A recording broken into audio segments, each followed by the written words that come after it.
Good Wednesday to you, everybody in Com 651. Welcome to week 3.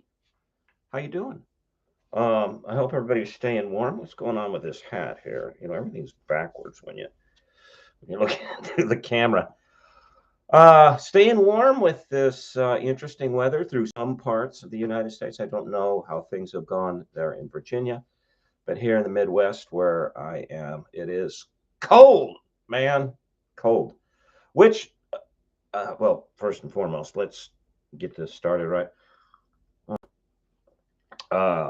We have the Griffin Cup today, a nod to my Welsh ancestors from many or a couple of centuries ago.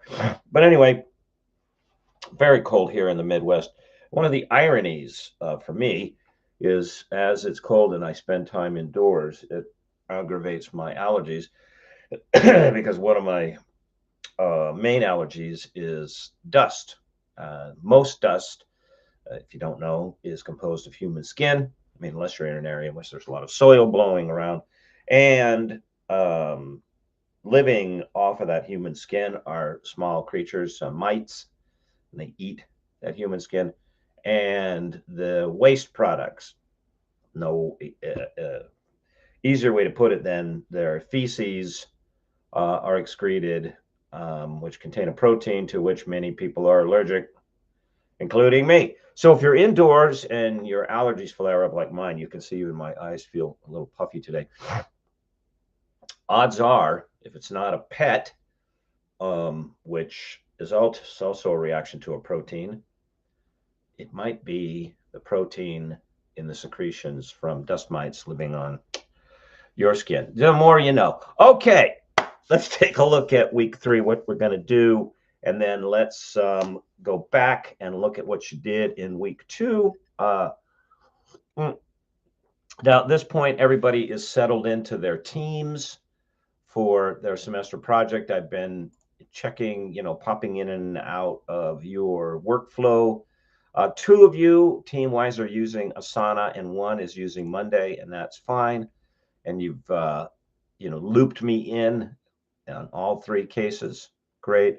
I know that, a couple of, at least one of the teams, in terms of your numbers, you've dropped because you had some people that didn't stay with the course. I sort of knew that was going to happen. I'm not going to make any changes to team assignments. There's one person that I did put onto a team that didn't have one, but I'm not going to shuffle anybody around unless your team size is debilitating. That is, you just, there's not enough people for the projects that need to get done. Okay. Someone asked me last week, where do I want all of the stuff for phase 1, like the logo and the name, and that all goes into your upload for phase 1. Treat this as if you're pitching to try to win the account. And so if you're going to put forward a prospectus, research prospectus, phase 1, you want to brand it. All right. So brand it as yours. So that means your name and your logo. And I want you to think about everything that goes into that as well. That is, how does the name that you choose capture what it is that you're going to do? And how does the logo that you choose, represent that symbolically as a symbol? Okay. The study of semiotics. So anyway, and then in the assignments tab over in Canvas, there is an upload link. Where are we at today? The 28th of January. So this is due February 13th. So you got a couple of weeks. Okay. If you have any questions, please don't hesitate to email me. Now, please remember that when you email me, it's much easier for me if you email me through Canvas. It helps me keep my correspondence straight. You'll probably hear back from me sooner when you email through Canvas, because that's one of the accounts that I check day by day, except really not on the weekends, even really Saturday. And, I was meeting with someone yesterday, in fact, and he said, yeah, well, we could meet anytime you like. I was just meeting with somebody at 8 o'clock. And I said, I'm not going to meet with you at 8 o'clock at night. I said, I'm going to meet with you at 8 o'clock at night. Well, I was meeting them. Like, okay. Yes, I get it. We're busy, and especially graduate school, that's a busy time. However, remember balance in your life, okay? And you are the only one that's going to do this for you. All right?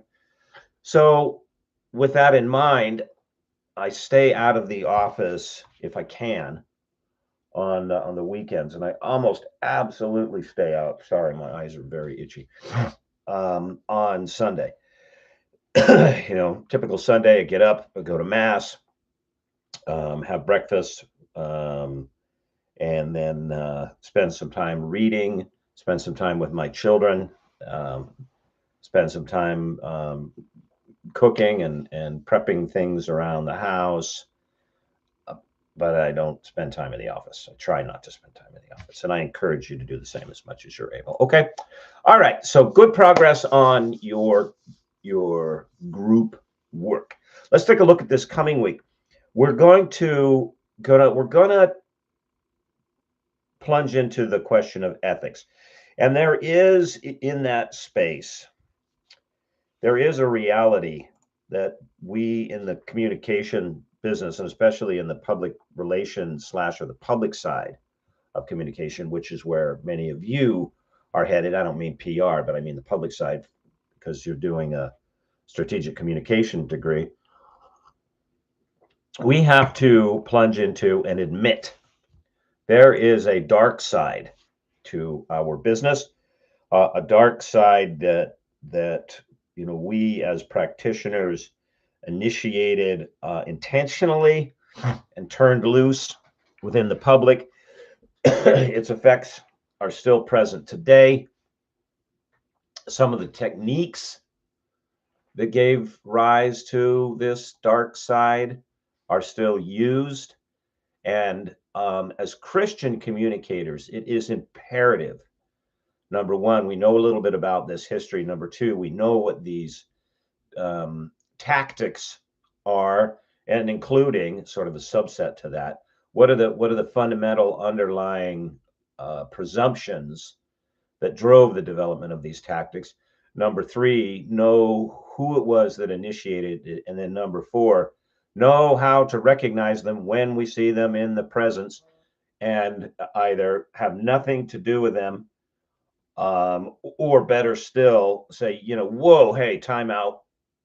We're not doing that. Put a hold on them. Now, I'm looking for a book. It's okay. Let me get you something. It's okay to be aware of how people behave and how they're moved to certain actions. One of the courses that I teach is on persuasion.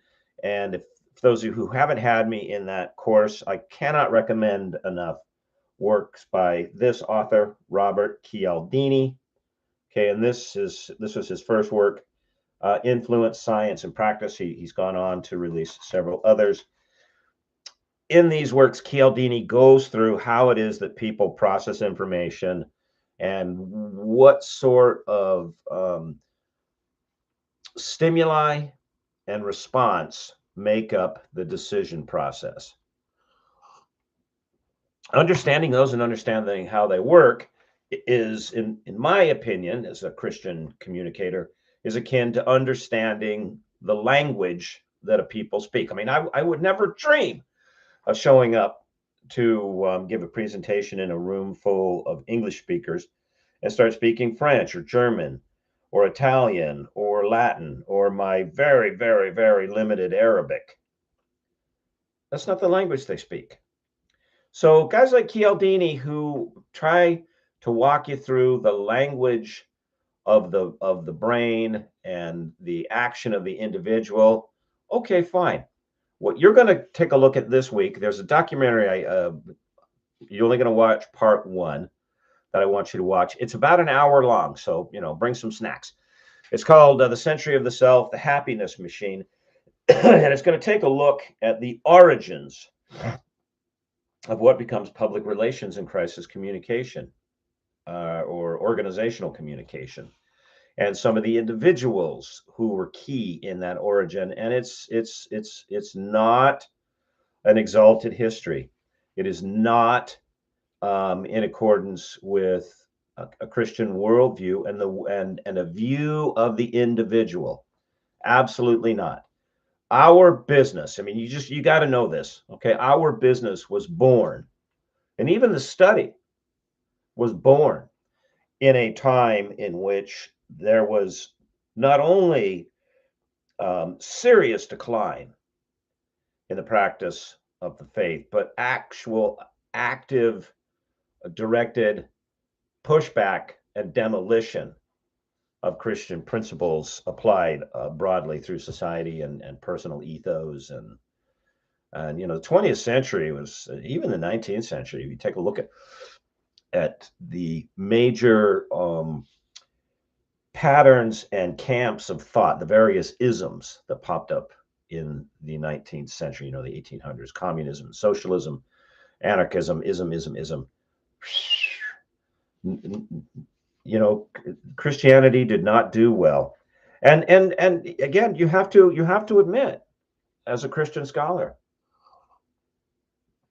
it bears some fault. We Christians bear some responsibility for how well it did not do during that period, because leading up to that period, the 18th century, there was an enormous and growing gap between what Christians said they do and what they did do. And this was noticed by a lot of the world, at least in the West. And there were Western thinkers that were like, what? In some respects, that persists today. Depending on what branch of the faith family tree you happen to be sitting on. I mean, I'm sure everybody knows people who profess a life in Christ, and then you look at what they do and you go, wait, what? I mean, we forget. We must remember the first requisite to being Christian, regardless of denomination, is, what, if you had to, if somebody said, well, okay, give me, so even give me the mirror of Mere Christianity by C.S. Lewis. What, if you could just boil it down to one thing, what would it be? I have a suggestion. It's obedience. Obedience. Obedience to what or to whom? Obedience to the Christ. To be a Christian means to be obedient to the Christ, the God-man, Christus. And it happens all over the place now. You find people that profess a life in Christ and are so far, not just far from obedience to the Christ, but to the idea that you would be obedient to anything but your own desires, your so-called truth or free will, or fill in the blank. Okay. So as Christian communicators, we need to know where what it is we do came from, and not because there's some sort of a collective guilt. That's not what I'm implying, but to go forward, as our mission here at Regent makes plain, and to produce brilliant Christian men and women that will transform the world. Right? To go forward and to understand the cultural and historical momentum that exists within society, and how they view Christians, and what we have and have not done. And then you layer that on top of how many people view public relations and communication. If you know a little bit about the history, so this is why it's important. It's not because we share in some guilt. If you know about the history, you go, yeah, okay. And they may not know actively about the history. They may not have ever heard about the contributions of Sigmund Freud or his nephew Edward Bernays. These names are like to them, but they are going to be aware culturally and historically of the ramifications of their actions. So it's important for you to know too. I think you're going to like this documentary. It's done. It's quite compelling. You may or may not totally agree with it. And being a documentary, whenever you do a film of anything, the question is, what do you leave out? So there are some things that are skipped over, some things that are simplified, but by the by, it's a good piece. Okay. So in addition to the readings, that is going to be something that you're doing. And yes, you know, questions from and major themes there in the documentary are fair game for your exam. Okay, let's take a look at last week. See what you had 3 questions last week. Now remember, and I think I'm catching you know, the verbiage as I go along. I'm asking you to respond to 3 posts. I would prefer that that's from different people, but if you get into a situation in which, you know, it's Saturday or Monday morning and there's only, you know, 2 or 3 people on there because everybody else is not doing what they should be doing as classmates, and that is reading the material and posting answers. If you're in that spot, then I will accept back and forth between 2 people as part of the minimum 3. And so if you're, you know, paying attention to how I've changed the verbiage, and if there's a question that I you know, don't type it in, it's like, all right, remember to type this in. That's acceptable. Now, typically, I grade discussion posts in sets of 4. So after week 4, I'll grade these, and that'll give you a sense of, you know, what's acceptable and not. I mean, I'll give you, and I don't know if I told you this the early part of class. I read everything that you post. I stay out of the conversation unless I feel that I should be there. And that is in the rare instance in which someone is acting inappropriately, or they're so far off the mark. And if I can see someone is really off the mark with what an author is saying, I'll typically message them personally. This won't be something that I post in the chat. Okay. So I do read them all. You know, the point of the exercise is to acclimate you to the exercise of exchanging ideas and to sharpen those skills. So if in answering the question and then making the post that you know, it's thoughtful, it's considered, it addresses the point of the question from the text or the point that someone else is making, I'll give you the full points. Where I will likely take points away is for posts that are just, you know, perfunctory. I mean, they're about the length and depth that you would expect from a Walmart greeter. You know, like, hi, good to see you. It's like, oh, that's a really good point. Oh, so interesting. Okay, there I'm going to dock you. All right, let's take a look at the questions from last week, see how you did. Question number 1. What do your authors mean when they write PR at its heart is management of credibility? Ooh, okay. Very, very important perspective. Because it's not about selling products. I mean, that's, yes, the bottom line is the bottom line, but you have to manage your credibility. Let's, Carolyn, you went first, so let's take you first.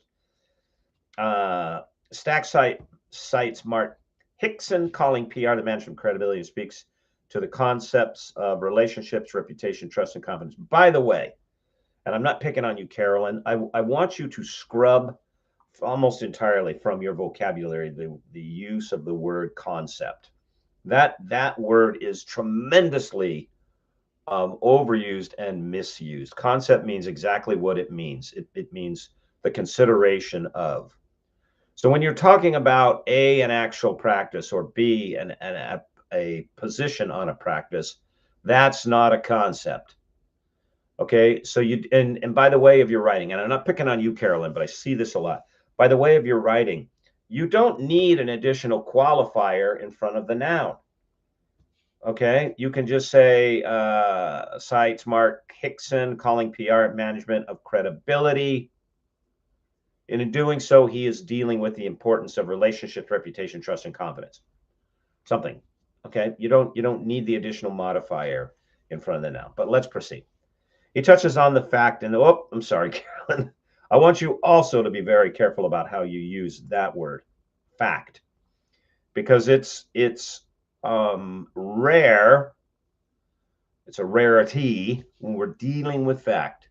You can say proposition, opinion, assertion, commonly held belief. Okay. there's a separate level for fact. And it sounds like I'm really hammering you, Carolyn. I'm not, but I've noticed this when I was reading through, the last few weeks, these sort of words get tossed around, not just by you. All right. So anyway, he touches on the fact that money is often the bottom line, a return on investment, a return on expectation. As I was saying, having worked for the government, not for profit for so long. Okay, so second thing, I'm sorry, Carolyn. Third, I should say, government is not for profit. It's not for profit. Government is not for profit. Okay, not for profit's a very specific term that speaks to the tax structure of an entity. It really, that's the only distinction between how it functions as an entity. And government is not for profit. Okay. And knowing that the U.S. Air Force, for example, is not generating revenue for Uncle Sam, but rather taxpayer buy-in, public trust and support, recruitment, and other goals, I understand that there are ROE, I think you mean ROI, return on investment, outside of stakeholder profits, matter very much in the management of credibility for many not-for-profits. Okay. Billy Graham Library Campaign 2 is working, Team 2 working on right now. And, by the way, I'm surprised that people haven't picked, either Immigration's Customs Enforcement or Gavin Newsom. But I thought that might be interesting to you. Very much management of credibility for many nonprofit agencies, government or non.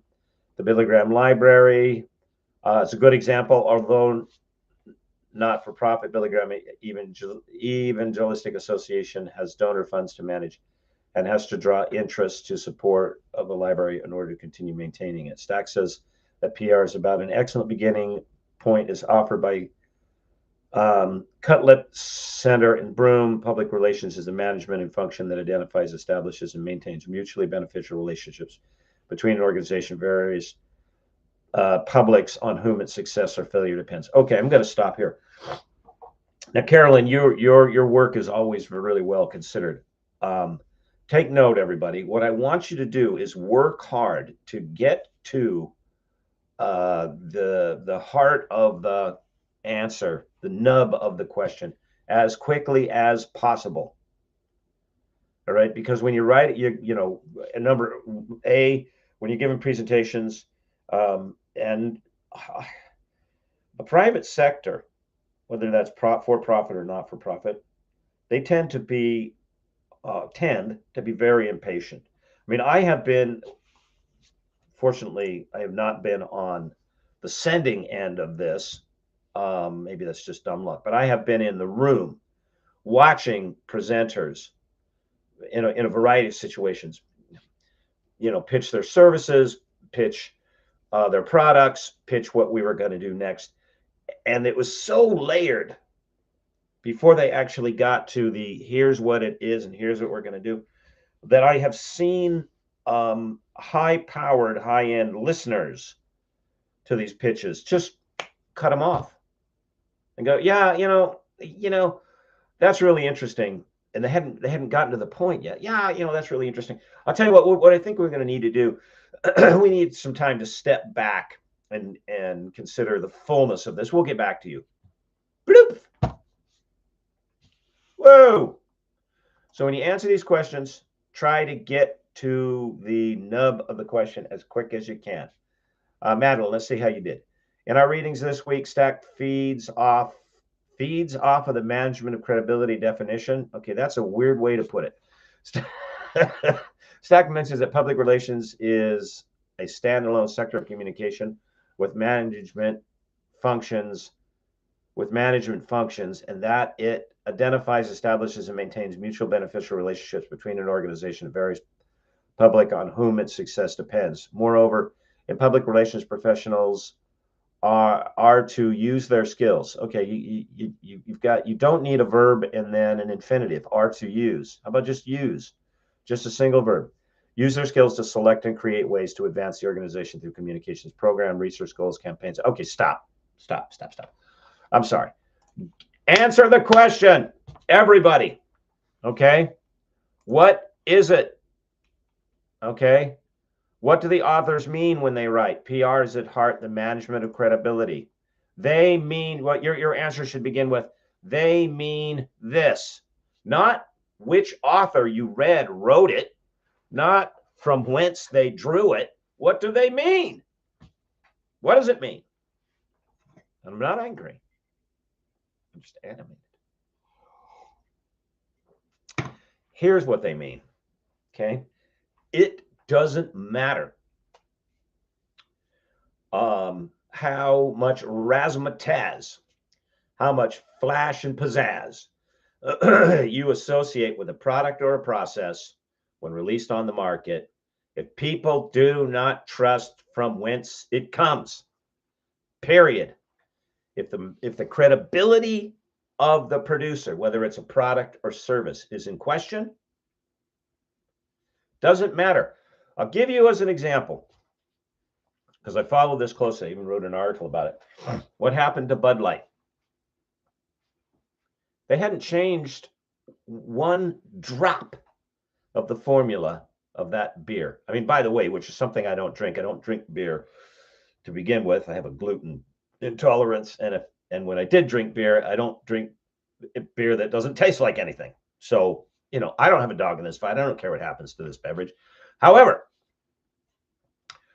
when somebody decided it was a good idea to hire a man who thinks he's a woman to dress like a woman and sit in a bathtub with a can of the product Bud Light as a pitch, the company lost billions of dollars. Now, here's the interesting part about that. Let's just put the ideology and the weirdness aside of a transvestite pitching your product. Just set that aside and break this example down. There wasn't a single thing that had been changed about the product in terms of the recipe, the packaging, nothing. Okay, nothing. It was the same product, but the person that they allowed to pitch it cast into doubt in the public mind the values of the company, which ironically should have nothing to do with the decision to drink the beer, because it's not the values that go into formulating the beer, because the formula didn't change.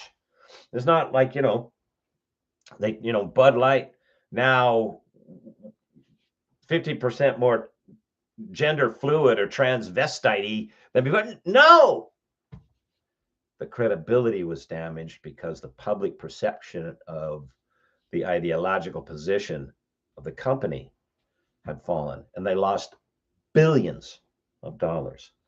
So credibility, whether it's this company produces a consistent product or service, okay, that part of credibility, or credibility of, we believe that in terms of how you see us as consumers, that's in line with what we want, that credibility is absolutely paramount to the success of a company. So if you sign on with a company, they say, well, sales are flat and such on this, or this just isn't moving. We're not getting the message out. People don't understand that we're just here to round up the bad guys and nobody else, which is true in the case of Immigration, Customs, and Enforcement. They are there to apprehend criminals, that is there in Minneapolis, that have been turned loose. This is a policy within the state of Minnesota. They don't hold illegal aliens that have committed crimes and notify federal authorities of, hey, this guy's committed a crime and we got him here in jail. They don't. Okay. So federal officials who have a right to enforce federal law, because federal law trumps state law, are now forced to go into the communities and stage, raids, run information operations like, where is this individual, and go get them. Okay, so what they're doing is good, but the public perception that has developed is so bad that their credibility, and I'm not even suggesting that in terms of the mission, there's something wrong with what Immigration Customs Enforcement's doing. In fact, I will argue quite the opposite. but their credibility is in shambles. And this makes doing their job very, very difficult, or in some instances, impossible. So if you sign on with a company and they have a product or a process that just doesn't seem to be succeeding, the first place you should look, and I would look very quietly because no company wants to hear, oh, hey, yeah, by the way, people think you suck, that you're not consistent in your product, or they think you're out of alignment with their values. They may or may not want to hear that as you like right out of the gate. But that's the first place you should look. Start looking around for data that connects the credibility, the perception within the public to the company before you go, well, why is it that people don't want to drink flavorless beer? Okay. All right. Sorry for the tangent, but this is extremely important for your futures as communications professionals. Question number 2. Please discuss what your authors meant when they asked, can public relations outcomes that are non-financial actually influence financial outcomes? This actually, purposefully links to question number 1. Bob, let's see what you're up to here. Influence plays a great role in public relation practice when Stack invokes the way public relations out. Okay, when Stacks invokes the way public relations outcomes. Okay, we have a word missing here, Bob, which are described as non-financial influence financial outcomes. The author refers to the impact of credibility, trust, reputation, relationship, and confidence on return on expectation, ROEO. Okay, and that's what you meant, Carolyn. Okay, yeah, that's fine. Okay, yes, exactly. Try to be more succinct in your answers. Practice succinctness in your writing, but that is correct. That's exactly what that means. Question number 3. Considering the following quote from your author, M. Scott. Ethics, all right, sorry for the snarky voice, but now that I've already given you the question you've answered, I'm going to give away the purpose of giving the question. Ethics are interpreted loosely, and because each person has their own set of ethics, it's challenging to find a common ground when people approach the conversation from a broad approach. I suggest the best way to approach a rational and productive discussion. And I'm sorry, I love the pairing, so much irony, of rational to ethics are interpreted loosely, and each person has their own set of ethics, which is irrational, because rational comes from the Latin word rectio, okay? Meaning what follows. This should follow that. I digress. Approach rational, productive discussion on setting their own code of ethics for the project is to begin with the very basic elements that impact most communication projects, such as use of imagery, use of shared information, historic documentation. Again, an interesting pairing. Historic documentation with own set, attribution and credits, and more. Question to you. As Christians, what are we to make of such an approach to ethics? Be specific in your answer.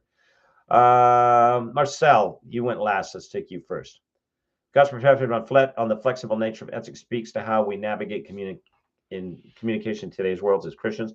We have a different author to rely on. While personal moral compasses may result in relativism, our faith calls us to base our decision on biblical principles that are consistent and reliable.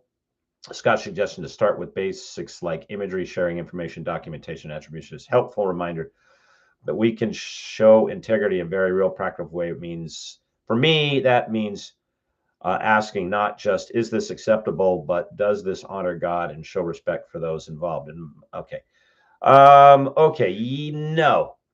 Okay, so true.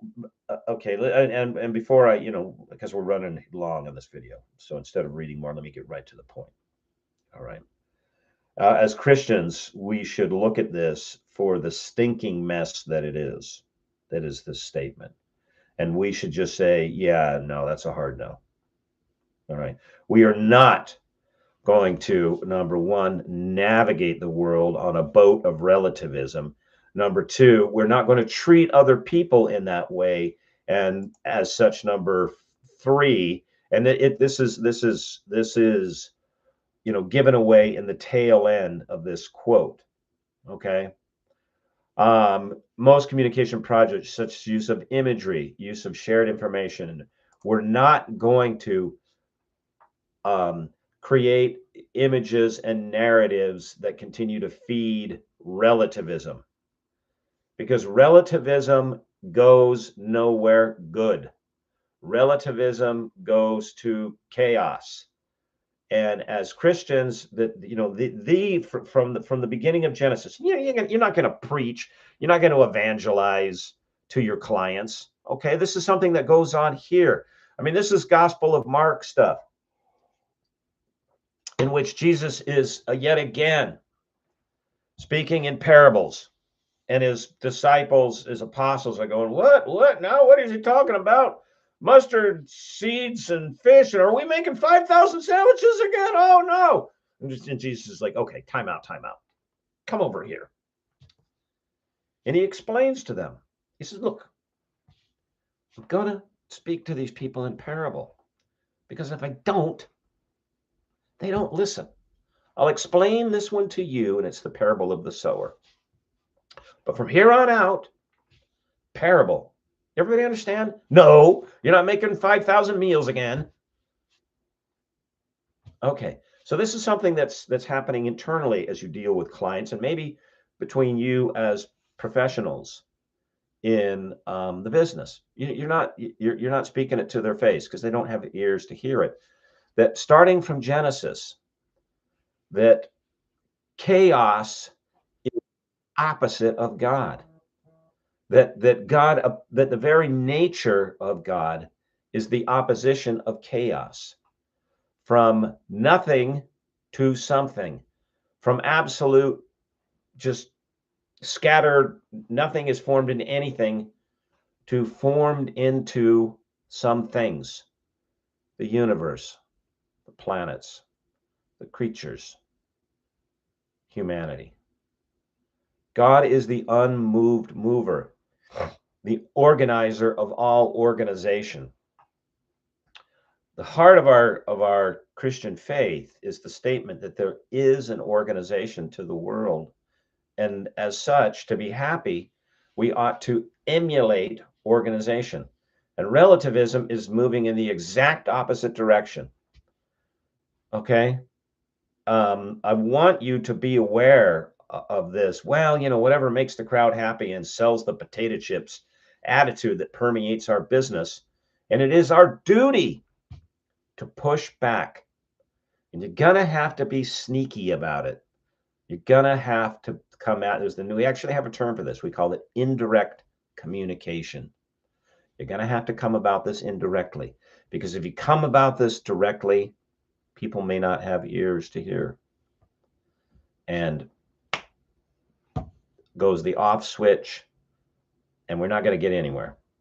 We're not going to get anywhere straightening out the rampant relativism, which tends to lead to sort of a sort of a lukewarmism. People won't take most won't take strong positions one way. Well, I just don't know. Okay, if you've never read C.S. Lewis's Screwtape Letters, get yourself a copy, and in particular, look for the version that has the toast, Wormwood's toast. And it's a fictional set of the book itself, the work itself is sort of a lesson in the negative of how to live a Christian life. In other words, don't do these things. But the toast at the end is a fictional setting of the college of devil tempters and their annual banquet, in which they're looking back at, how many souls did we catch? And what it is that Wormwood says to them is instructive for us as Christians today. So I won't give that away. Read that letter, or read the book of Revelation. And what is it that the Alpha Omega says to John about those that will be accepted and those that won't? Who gets spat out? The glowing hot, the icy cold, or maybe somebody else? Okay. Be succinct, be direct. Remember, We're on a mission. All right.